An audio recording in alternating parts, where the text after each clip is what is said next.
റോയ്ജ ഇത്രയും നാളും പരാതിയില്ല എന്നുള്ള ന്യായീകരണത്തിലാണ് രാഹുൽ മാങ്കൂട്ടം തൂങ്ങി നിന്നിരുന്നത്.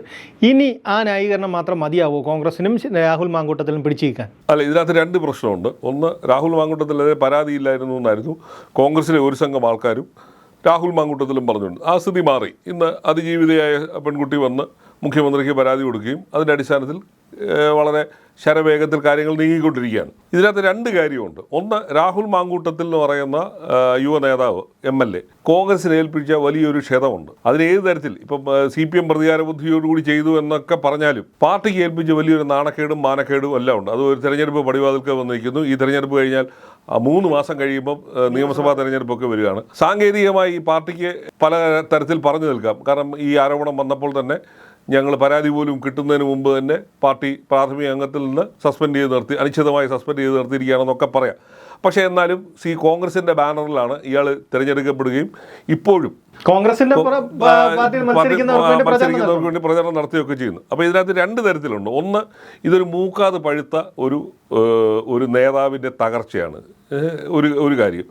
രണ്ടാമത്തെ കാര്യം, പാർട്ടിയുടെ അച്ചടക്കത്തിനകത്ത് നിന്നുകൊണ്ട് പ്രവർത്തിക്കാൻ ആ ചെറുപ്പക്കാരൻ തയ്യാറാവാത്തതിൻ്റെ ദുരന്തമാണ് ഈ സംഭവിച്ചത്. കാരണം അദ്ദേഹത്തിൻ്റെ സോഴ്സുകൾ ഉപയോഗിച്ച് സോഷ്യൽ മീഡിയയ്ക്കിടെ വലിയ തോതിലുള്ള ക്യാമ്പയിൻ നടത്തുകയും പാർട്ടിയെ തന്നെ പ്രതിരോധത്തിലാക്കി പാർട്ടിക്കകത്തെ ഒരു സംഘം ആൾക്കാർ ഇതിനെല്ലാം പ്രോത്സാഹിപ്പിക്കുകയൊക്കെ ചെയ്തുകൊണ്ടിരിക്കുകയായിരുന്നു ഒരു വശത്ത്. മറുവശത്ത് സംഭവിച്ചത് എന്താണ്? കോൺഗ്രസിൻ്റെ നിലപാടുകൾ, പ്രത്യേകിച്ച് VD സതീശനും രമേശ് ചെന്നിത്തലയും K മുരളീധരനും ഒക്കെ എടുത്ത നിലപാടുകൾക്ക് കിട്ടിയ ഒരു അംഗീകാരം കൂടിയാണ്. കാരണം അല്ലെങ്കിൽ അങ്ങനെ ആദ്യമേ തുടക്കത്തിൽ തന്നെ ഈ പരാതി വന്ന ഒരു സമയത്ത് തന്നെ ഇതിൽ നടപടിയൊന്നും സ്വീകരിക്കാതെ ഇയാളെ പ്രോത്സാഹിപ്പിച്ചുകൊണ്ട് നിന്നതിന് കോൺഗ്രസിന് വലിയ തോതിലുള്ള ഡാമേജ് സംഭവിക്കുമായിരുന്നു. ഇപ്പോൾ തൽക്കാലത്തേക്കെങ്കിലും പറഞ്ഞു നിൽക്കാറുണ്ട്, ഞങ്ങൾ ഈ പരാതി വന്ന ഘട്ടത്തിൽ തന്നെ ഇയാൾക്കെതിരെ നടപടി സ്വീകരിക്കുകയും പാർട്ടി കൊടുത്ത സ്ഥാനങ്ങളിൽ നിന്ന് മാറ്റി നിർത്തുകയും ചെയ്തു എന്ന് പറഞ്ഞു നിൽക്കാനൊക്കെ ഒരു വഴിയുണ്ട്. പിന്നീട് ഒരു കാര്യമെന്ന് പറയുന്നത്, കേരളത്തിലെ ജനങ്ങൾ ഇതിനെ ഏത് തരത്തിലെടുക്കുമെന്നുള്ളത്. കാരണം പണ്ടുള്ള പോലല്ല ഇത്തരത്തിലുള്ള ഈ ലൈംഗിക പീഡന പരാതികളോട് നമ്മുടെ പൊതുസമൂഹം വളരെ വിചിത്രമായ തരത്തിൽ പ്രതികരിക്കുകയൊക്കെ ചെയ്യുന്നത്. ഇപ്പോൾ തന്നെ ഈ ചെറുപ്പക്കാരനെ പിന്തുണച്ചുകൊണ്ട് ഒരുപാട് സിനിമ താരങ്ങളും മറ്റുമൊക്കെ പുറത്തു വരുന്നുണ്ട്. വേറെ ഒരു സംഘം ആൾക്കാരും ഒക്കെ ഉണ്ട്. അപ്പോൾ അങ്ങനെ തന്നെ പൊതുസമൂഹം തന്നെ ഇത്തരം ലൈംഗിക പീഡന പരാതികളോട് തന്നെ പലതരത്തിലാണ് പ്രതികരിക്കുകയും ഒക്കെ ചെയ്യുന്നത്. അതിൻ്റെ ന്യായാന്യായതകൾക്ക് അപ്പുറത്തായിട്ട് തന്നെ പക്ഷം പിടിച്ചുകൊണ്ട് തന്നെ ഈ അതിജീവിതമാരെയും അതേപോലെ തന്നെ ഇതേപോലുള്ള ആൾക്കാരെയൊക്കെ പിന്തുണയ്ക്കുകയും എതിർക്കുകയും ഒക്കെ ചെയ്യുന്ന ഒരു വല്ലാത്ത പ്രതിഭാസം നമ്മുടെ സമൂഹത്തിലുണ്ട്. അതൊക്കെ കോടതിയാണ് ഇനി അത് തീരുമാനിക്കേണ്ടത്. കോടതിയാണ് ഇത്തരം കാര്യങ്ങളിലൊക്കെ ഒരു നിലപാടെടുക്കേണ്ടത്. പിന്നീട് ഈ കേസിനകത്തേ ഉള്ളത്, ഇനിയിപ്പോൾ ഇത് പലരും പറയുന്ന പോലെ, നിയമ പണ്ഡിതരൊക്കെ പറയുന്ന പോലെ തന്നെ ഇത് ഇരുകൂട്ടരും പരസ്പര സമ്മതത്തോടുകൂടി നടന്ന ലൈംഗിക ബന്ധമാണോ ആണെങ്കിൽ അതിന് ഈ റേപ്പ് അല്ലെങ്കിൽ ബലാത്സംഗത്തിൻ്റെ പരിധിയിൽ വരുമോ, മറ്റെന്തൊക്കെയാണ് അബോർഷൻ നടത്തുന്നതിന് വേണ്ടി പ്രേരിപ്പിച്ചത്, ഭീഷണിപ്പെടുത്തുകയൊക്കെ ചെയ്തൊക്കെ തന്നെ പലതരത്തിലുള്ള കേസുകളായിരിക്കാം, പലതരത്തിലുള്ള വകുപ്പുകളായിരിക്കാം ഇതിനകത്ത് എഴുതുന്നത്. അപ്പോൾ അത് ഒരു പ്രധാന കേസിൻ്റെ കാഠിന്യം ഏത് തരത്തിലേക്കാണ് പോകുന്നു എന്നുള്ളതിനെ ആശ്രയിച്ചിരിക്കും. അല്ല, കഠിനമാവുമെന്ന് ഉറപ്പാണ്. കാരണം CPM-നും സർക്കാരിനും കിട്ടിയ വലിയൊരു ആയുധമാണ് ഇപ്പോൾ. ശബരിമല ഈ കൊള്ളക്കേസിനകത്ത് നിന്ന് തടിയൂരുന്നതിന് വേണ്ടി എതിർ പാർട്ടികളായ കോൺഗ്രസിനെ പ്രതിരോധത്തിലാക്കാൻ കിട്ടിയ ഒരു ചാൻസ് അവരത് ഉപയോഗിക്കുന്നു. രാഷ്ട്രീയമായി അവരത് ഉപയോഗിക്കുന്നത് അത് അവരുടെ കാര്യം.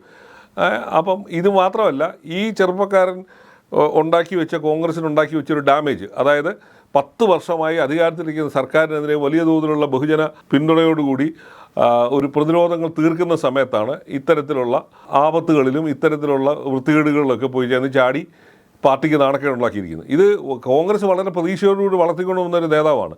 അപ്പോൾ ഈ ആരോപണങ്ങളൊക്കെ വന്നപ്പോൾ പോലും ഈ ചെറുപ്പക്കാരൻ, ഈ യുവ നേതാവ് ഇതൊന്നും നിഷേധിക്കുകയോ താൻ ഇത്തരം കാര്യങ്ങളിൽ പോയി ചെന്ന് ചാടിയിട്ടില്ലെന്നോ ഒന്നും പറയാൻ തയ്യാറായിട്ടില്ല. അതാണ് ഒരു പശ്ചാത്താപത്തിൻ്റെ ലക്ഷണം കാണിക്കാതിരുന്നത് തന്നെയാണ് ഒരു പ്രധാന പ്രശ്നം. നമ്മൾ എന്തൊക്കെ പറയുമ്പോഴും ന്യായീകരിക്കുമ്പോഴും ഇത്തരം കാര്യങ്ങൾ പൊതുസമൂഹം ആഗ്രഹിക്കുകയും പൊതുസമൂഹം കേൾക്കാൻ ഉദ്ദേശിക്കുകയും ചെയ്യുന്ന ചില കാര്യങ്ങളാണ്.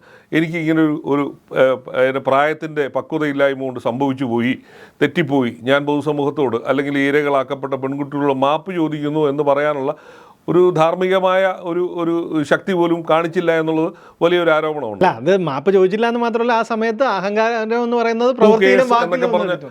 അപ്പോൾ ഈ ഹൂ കെയേഴ്സ്, ഞാൻ നിയമത്തിൻ്റെ വഴിക്ക് പോട്ടെ, ഞാൻ അങ്ങനൊന്നും ഇല്ല എന്നൊക്കെയുള്ള മട്ടിലുള്ള ധാർഷ്ട്യം.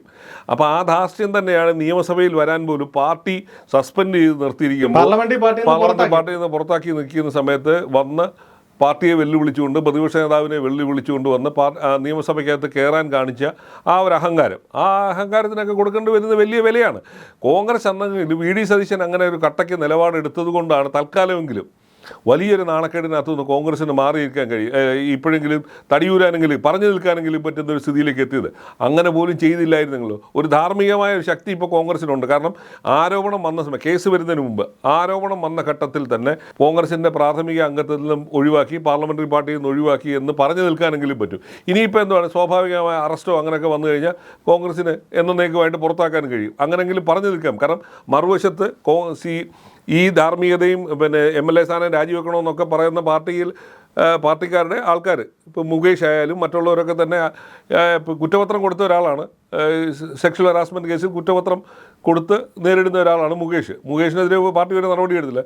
ഇപ്പോൾ തന്നെ ശബരിമല കൊള്ള കേസിനകത്ത് പ്രതിയായി ജയിലിൽ കിടക്കുന്ന പത്മകുമാറിനെതിരെ അല്ലെ വാസുവിനെതിരെ ഒരു നടപടിയും പാർട്ടി എടുക്കുന്നില്ല. ഇപ്പോൾ തന്നെ കഴിഞ്ഞ ദിവസം നമ്മൾ കണ്ടതാണ്, പയ്യന്നൂർ നഗരസഭയിൽ മത്സരിക്കുന്ന നിഷാദ് എന്ന് പറയുന്ന ആ വ്യക്തിക്കെതിരെ മത്സരിക്കുന്ന കൗൺസിലറായി മത്സരിക്കുന്ന 20 വർഷത്തെ തടവ് ശിക്ഷ വിധിച്ചിരിക്കുകയാണ്. അയാളെ ആഘോഷപൂർവ്വമാണ് ജയിലിലേക്ക് കൊണ്ടുപോവുകയൊക്കെ ചെയ്യുന്നത്. അപ്പം ധാർമ്മികത പറയുന്നവരുടെ നിലപാടുകൾ ഇതാണെന്നും മറ്റുള്ളവരുടെ നിലപാട് ഇതാണെന്നും കൊണ്ട് ഒരു തരത്തിൽ ഈ തെരഞ്ഞെടുപ്പ് കാലത്ത് അങ്ങോട്ടും ഇങ്ങോട്ടും ഇത് പറയാൻ കിട്ടുന്ന ചാൻസാണ്. പക്ഷേ അതിനൊക്കെ അപ്പുറത്തായിട്ട് പൊതു രംഗത്ത് പ്രവർത്തിക്കുന്ന നേതാക്കളിൽ നിന്ന് നമ്മുടെ സമൂഹം ആഗ്രഹിക്കുന്ന ചില വ്യക്തിശുദ്ധിയും ചില ധാർമ്മിക നിലപാടുകളും ഒക്കെയുണ്ട്. അത് ഇല്ലാതെ പോകുമ്പോഴാണ് പലപ്പോഴും ഈ നമ്മുടെ രാഷ്ട്രീയം തന്നെ അധപ്പതിച്ചതായിട്ട് പലപ്പോഴും പറയേണ്ടി വരുന്നത്. അപ്പം ഇതേപോലെ ഈ കേരളത്തിലെ കോൺഗ്രസ് രാഷ്ട്രീയത്തിനകത്ത് വലിയ ഭാവി ഉണ്ടെന്ന് കരുതിയിരുന്ന ഒരു പാർട്ടി വളർത്തിക്കൊണ്ടുവന്ന ഒരു നേതാവാണ് ഈ തുടക്കത്തിൽ തന്നെ ഈ മൂക്കാതെ വഴുകയും ഒക്കെ പോയി ചെന്ന് വലിയ തോതിൽ ഇടിച്ച് നിൽക്കുകയൊക്കെ ചെയ്യുന്ന കാഴ്ച നമ്മൾ കാണേണ്ടി വരുന്നത്. ഈ ആരോപണം വന്ന സമയത്തും അതുപോലെ സസ്പെൻഡ് ചെയ്ത സമയത്തും രാഹുൽ മാങ്കൂട്ടത്തെ പിന്തുണച്ച ഒരു വിഭാഗമുണ്ട് കോൺഗ്രസ്സിൽ.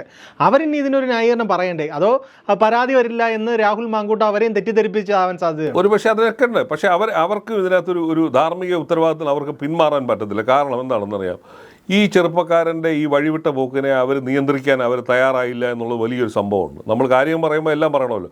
അപ്പോൾ അവരുടെ ഭാഗത്തു നിന്ന് അത്തരത്തിലൊരു നിയന്ത്രണമോ അത് ഇയാളൊരു കടിഞ്ഞാണോ ഇതൊക്കെ അറിഞ്ഞ ഘട്ടത്തിൽ പോലും അവരാരും നിയന്ത്രിക്കാൻ സാധിച്ചില്ല. പാർട്ടിക്കകത്ത് ഗ്രൂപ്പ് വഴക്കും അല്ലെങ്കിൽ പാർട്ടിക്കകത്ത് പാർട്ടി പിടിച്ചെടുക്കുന്നതിൻ്റെ ഭാഗമായിട്ട് പലരും ഇയാളെ പ്രോത്സാഹിപ്പിച്ച് പാലക്കാട് കൊണ്ടിറക്കുകയും പിടിക്കുകയൊക്കെ ചെയ്തു. നമ്മുടെ മുമ്പിൽ തന്നെ വിൻസെൻ്റ് MLA ഇതേപോലെ സമാനമായ രീതിയിൽ 2016-17 കാലത്ത് ജയിലിൽ കിടക്കുകയൊക്കെ ചെയ്ത അയാളെന്തുകൊണ്ട് യാതൊരു അഹങ്കാരം കാണിക്കാനോ അയാൾ വേറെ പാർട്ടിയെ വെല്ലുവിളിക്കാനോ ഒന്നും പോകാതെ വളരെ ശാന്തമായി ഒതുങ്ങി നിന്ന് പാർട്ടി പ്രവർത്തനം നടത്തുകയും ജനങ്ങളുടെ ഇടയിൽ പ്രവർത്തിക്കുകയും ചെയ്തു. അയാൾ അതുകൊണ്ട് തന്നെ ഈ ആരോപണങ്ങൾ നിൽക്കുമ്പോൾ തന്നെ അയാൾ 2021 ജയിച്ചു വരികയും ചെയ്തു. കഴിഞ്ഞ 10 വർഷമായിട്ട് അയാൾ ആ സ്ഥാനത്ത് തുടരുകയാണ്.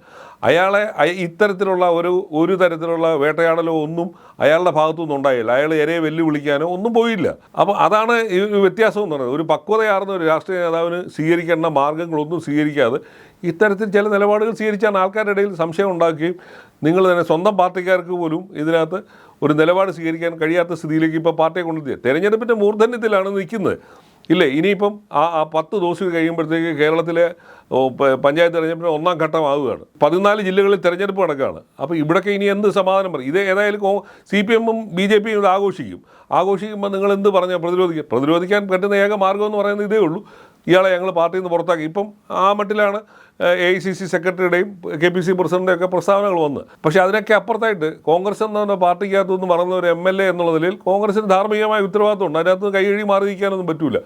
അപ്പോൾ അവിടെയാണ് എന്തൊക്കെ പറഞ്ഞാലും കെ മുരളീധരനും രമേശ് ചെന്നിത്തലയും വി ഡി സതീശനും സ്വീകരിച്ച നിലപാടിന് ഒരു പൊതുസമൂഹത്തിൽ നിന്ന് ഒരു അംഗീകാരമുണ്ട്. അവരിത് മുൻകൂട്ടി കണ്ടുകൊണ്ട് അവരുടെ ഒരു രാഷ്ട്രീയ എക്സ്പീരിയൻസ് ആണ് അവരെ കൊണ്ട് അങ്ങനെ ഒരു നിലപാടെടുക്കാൻ സ്വീകരിച്ച്. അതിനകത്ത് എന്തൊക്കെ പറഞ്ഞാലും അതിനകത്ത് സതീശൻ്റെ നിലപാടാണ് തികച്ചും അഭിനന്ദനാർഹമായ നിലപാടായിരുന്നു. സതീശനാണ് ഇയാളെ പുറത്താക്കണമെന്നുള്ളൊരു നിലപാടും കഠിനമായൊരു തീരുമാനം എടുക്കണമെന്ന് പാർട്ടിയെ കൊണ്ട് എടുപ്പിക്കുകയൊക്കെ ചെയ്തു.